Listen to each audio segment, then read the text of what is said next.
Hello students, आज हम पढ़ने वाले हैं क्लास साइंस का सब्जेक्ट साइंस है। इसका चैप्टर सेकंड है। चैप्टर का नाम है क्या हमारे आसपास के पदार्थ शुद्ध है। इसका हमारा पार्ट थर्ड है। आइए चलो पढ़ते हैं। हम कहाँ पर थे? भौतिक और रासायनिक परिवर्तन पर। ठीक है, हम पहले पढ़ते भौतिक और रासायनिक परिवर्तन पर।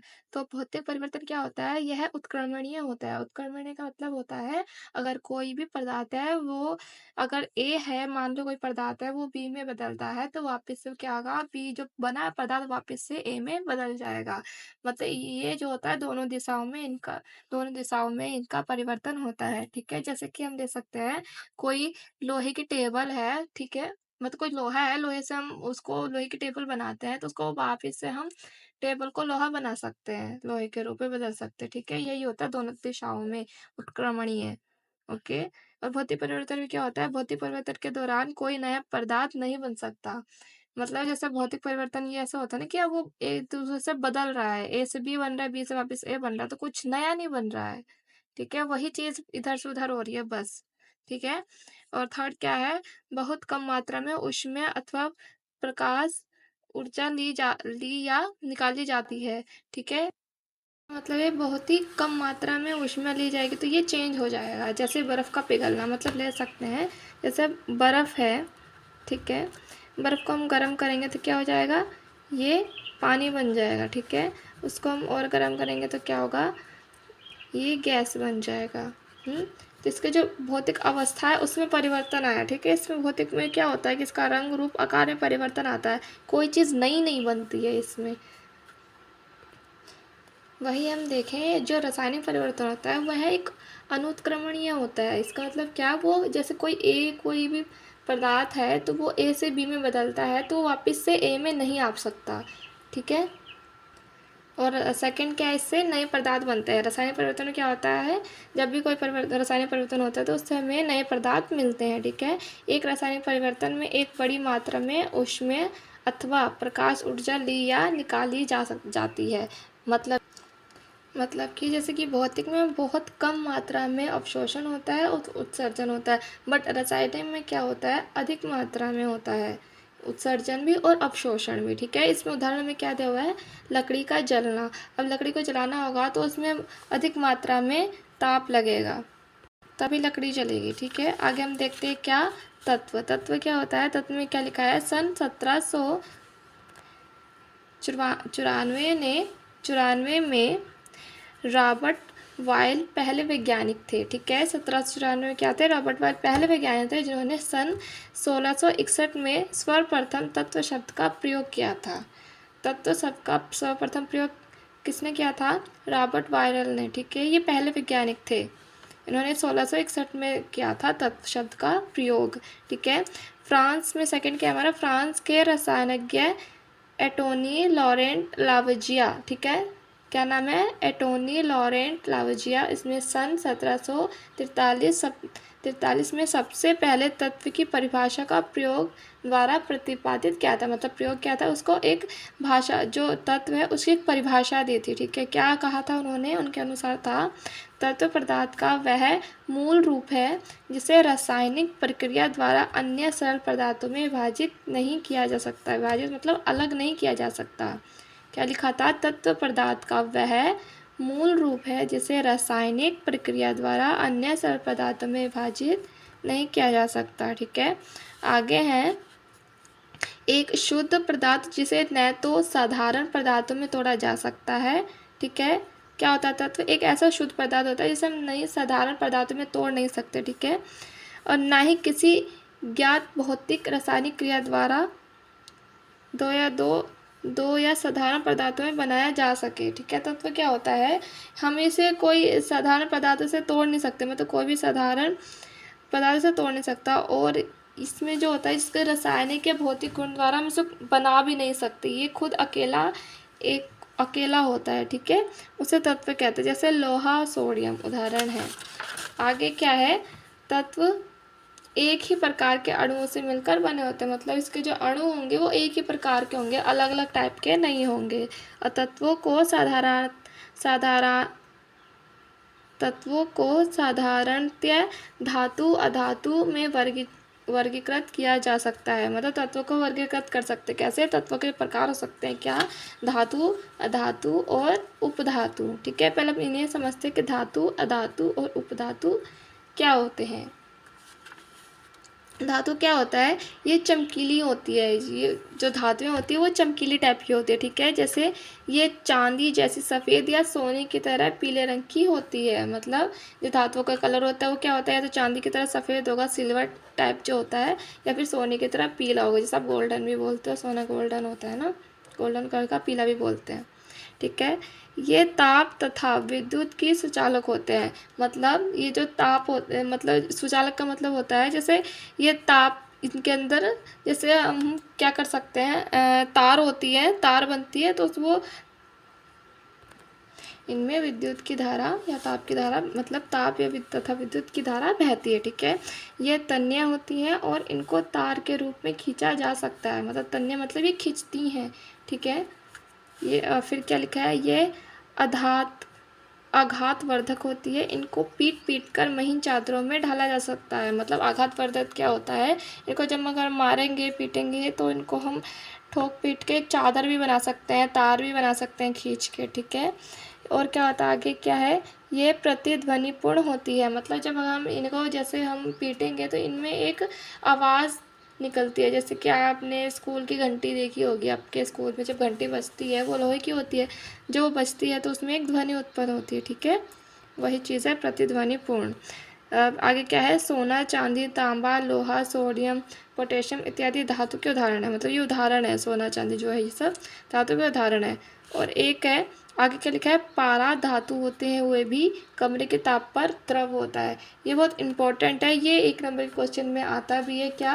पारा क्या है? एक ठोस पदार्थ है। ठीक है, ठोस पदार्थ होता है। ये क्या होता है? एक यह जो होता है कमरे के ताप पर द्रव अवस्था में पाई जाती है। ठीक है, इसे हम क्या भी बोल सकते हैं? मरकरी भी बोल सकते हैं। और इसका जो सूत्र होता है वो होता है Hg। ठीक है, आगे क्या है? उपधातु। ये क्या होती है? ये विभिन्न रंगों में होती है। जैसे धातु होती है वो जैसे पीले और सफ़ेद रंग में होती है, बट जो अधातु होती है वो क्या होती है? विभिन्न रंगों में पाई जाती है, किसी भी टाइप कलर की हो सकती है। ठीक है, ये ताप और विद्युत की कुचालक होती है। मतलब ये इनमें ताप और विद्युत इसमें कुचालक होती है, मतलब चलता नहीं है। जैसे कि कोई लकड़ी है, आप उसको बिजली के उसमें लेके जाओगे तो लकड़ी पे बिजली का असर नहीं होता है, मतलब उसके साथ ही चलती है, तो वो कुचालक हो जाती है। ठीक है, आगे क्या लिखा है? ये चमकीली, प्रतिध्वनि और आघातवर्धक नहीं होते हैं। मतलब ये चमकीली भी नहीं होती है और इनको हम ठोक पीटेंगे तो ये इनमें से कोई ध्वनि भी नहीं निकलेगी, कोई टन टन की जो आवाज़ आती है इस टाइप की कुछ नहीं निकलेगी। और ये आघातवर्धक नहीं होती, मतलब इन्हें हम ठोक पीट के चादर की तरह नहीं कर सकते और इन्हें हम खींच के तार की तरह लंबा नहीं कर सकते। ठीक है, इनके उदाहरण है क्या? Hydrogen, oxygen, iodine, carbon, bromine, chlorine इत्यादि अधातुओं के उदाहरण हैं। ठीक है, अब क्या है? नेक्स्ट उपधातु। उपधातु क्या होता है? कुछ तत्व धातु और अधातु के बीच के गुण को दर्शाते हैं। मतलब जिनके अंदर धातु भी होगा और उपधातु भी होगा, मतलब अधातु भी होगा, तो क्या होगा? वो उपधातु होगा। ठीक है, आगे क्या है? एक सेकेंड, एक चीज़ और, इसमें क्या होता है? जैसे एक ग्रेफाइट जो होता है, ग्रेफाइट ये एक अधातु है। ठीक है, क्या है? अधातु, पर ये विद्युत की क्या होती है? विद्युत की सुचालक होती है।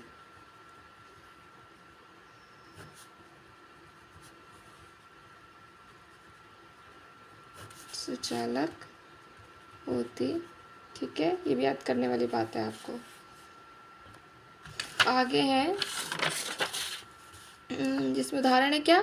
धातु में, जैसे बोरॉन, सिलिकॉन, जर्मेनियम इत्यादि। ठीक है, आगे हम देखते हैं मिश्रण और यौगिक में अंतर। मिश्रण और यौगिक में अंतर देखते हैं। क्या है मिश्रण? क्या होता है? तत्व या यौगिक केवल मिश्रण बनाने के लिए मिलते हैं, किंतु किसी नए यौगिक का निर्माण नहीं करते। क्या लिखा है? तत्व या यौगिक केवल मिश्रण बनाने के लिए मिलते हैं, किंतु किसी नए यौगिक का निर्माण नहीं करते हैं। मतलब जो तत्व और यौगिक होते हैं वो मिश्रण करने के लिए होते हैं। जैसे ये भी हमने मिक्स किया उस टाइप से वो मिक्स करने के लिए होता है, बट इससे कोई नया यौगिक नहीं बनता है, ठीक है। मिश्रण वो होता है, और मिश्रण का संघटन परिवर्तनीय होता है। मतलब क्या हो सकता है, मिश्रण का जो संघटन है वो परिवर्तन हो सकता है, ठीक है। मिश्रण उसमें उपस्थित घटकों के गुणधर्मों को दर्शाता है। मिश्रण क्या होता है, उसमें जो हमने मिश्रण बनाया है उसमें उपस्थित उसके जो गुणधर्म होते हैं उनको वो दिखाता है, अलग अलग जितने भी होंगे उसमें मिक्स होंगे उनके सबके गुणधर्म दिखाता है, ठीक है। घटकों को भौतिक विधियों द्वारा सुगमता से पृथक किया जा सकता है, मगर जो घटक होते हैं उन्हें हम भौतिक विधियों के द्वारा क्या कर सकते हैं, पृथक कर सकते हैं, ठीक है। और यौगिक क्या होता है, यौगिक होता है तत्व क्रिया करके नए यौगिक का निर्माण करते हैं। मतलब यौगिक क्या होता है, वो उसके जो तत्व होते हैं वो क्रिया जब करते हैं तो नए यौगिक बनाते हैं।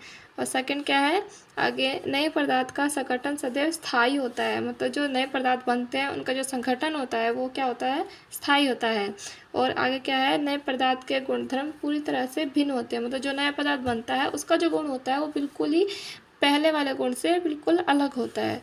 आगे क्या है, घटकों को केवल रासायनिक या वैद्युत रासायनिक प्रतिक्रिया द्वारा ही पृथक किया जा सकता है। मतलब जो यौगिक होते हैं उन्हें हम क्या कर सकते हैं, रासायनिक या फिर वैद्युत रासायनिक क्रिया द्वारा ही अलग कर सकते हैं, ठीक है। अब आगे देखते हैं आगे क्या है। आगे है पदार्थ कौन कौन से होते हैं, ठोस, द्रव या गैस। पदार्थ को दो भागों में बांटा गया है, क्या, एक शुद्ध पदार्थ और एक मिश्रण। शुद्ध तो आपको पता ही है क्या होते हैं, मैंने आपको पहले ही बताया था। शुद्ध शब्द का अर्थ क्या होता है, पदार्थ केवल पदार्थ में क्या हो, कोई भी मिलावट ना हो।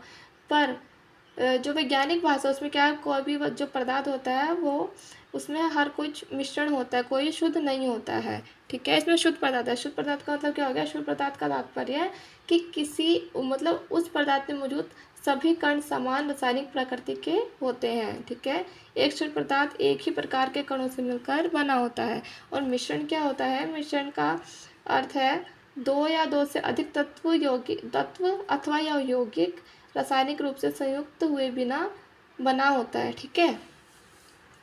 आगे शुद्ध पदार्थ को दो भागों में बांटा गया है, क्या, तत्व और यौगिक। और मिश्रण को दो भागों में बांटा गया है, समांगी और विषमांगी।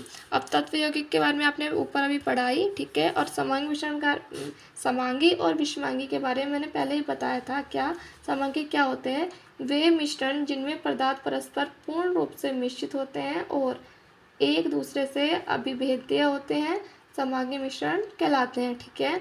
इसका उदाहरण क्या होगा, क्या हो सकता है, जल में शक्कर मतलब चीनी का मिलना, ओके। विषमांगी मिश्रण क्या होते हैं, वो होते हैं वे मिश्रण जिनमें पदार्थ पृथक पृथक रहते हैं और एक पदार्थ छोटे कणों, छोटी छोटी बूंदों अथवा बुलबुले के रूप में दूसरे पदार्थ में उस जगह फैला रहता है, उसे हम क्या बोलते हैं, विषमांगी मिश्रण कहलाता है। विषमांगी मिश्रण जो है उसमें पूरे द्रव्यमान में एक सा संघटन नहीं होता है, ठीक है।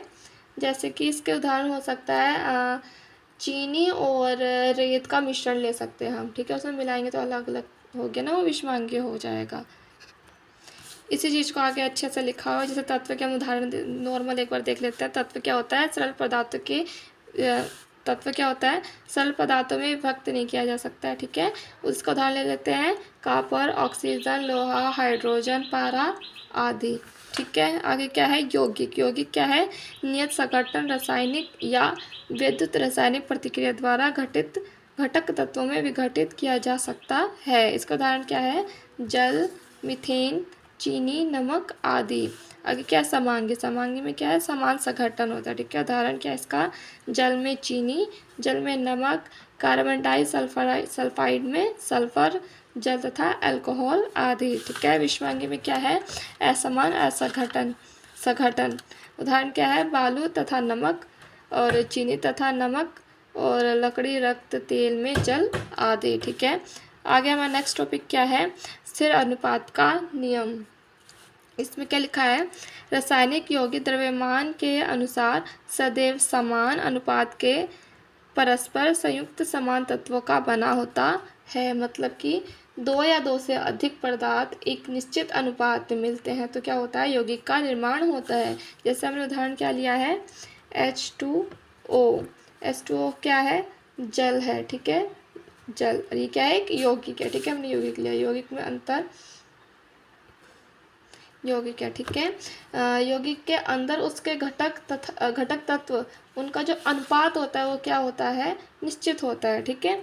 इसमें जैसे ये H का द्रव्यमान कितना होता है, 1 यूनिट, ठीक है। कितना होता है, 1 यूनिट H का।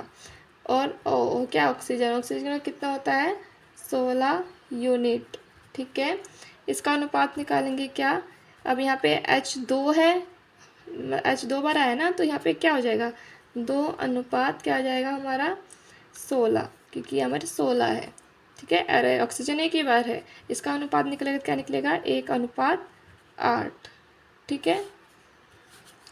यह है सिर अनुपात का नियम।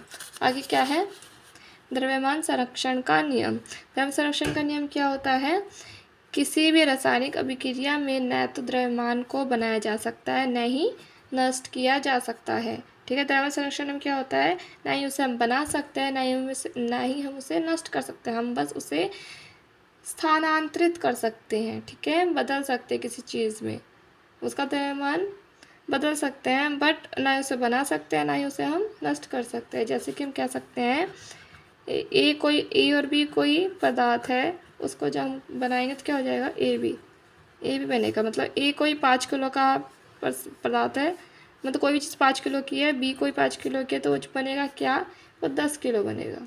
जो भी हमारा मिलेगा वो हमें 10 किलो मिलेगा, ठीक है। इसी के साथ हमारे इस लेसन के इम्पॉर्टेंट जो शॉर्ट नोट्स थे वो ख़त्म हो चुके हैं, टॉपिक्स जो थे। अब हम पढ़ेंगे इस लेसन के इम्पॉर्टेंट क्वेश्चन पढ़ेंगे, ठीक है, अभ्यास के नेक्स्ट वीडियो में। इस वीडियो में इतना ही। Thank you.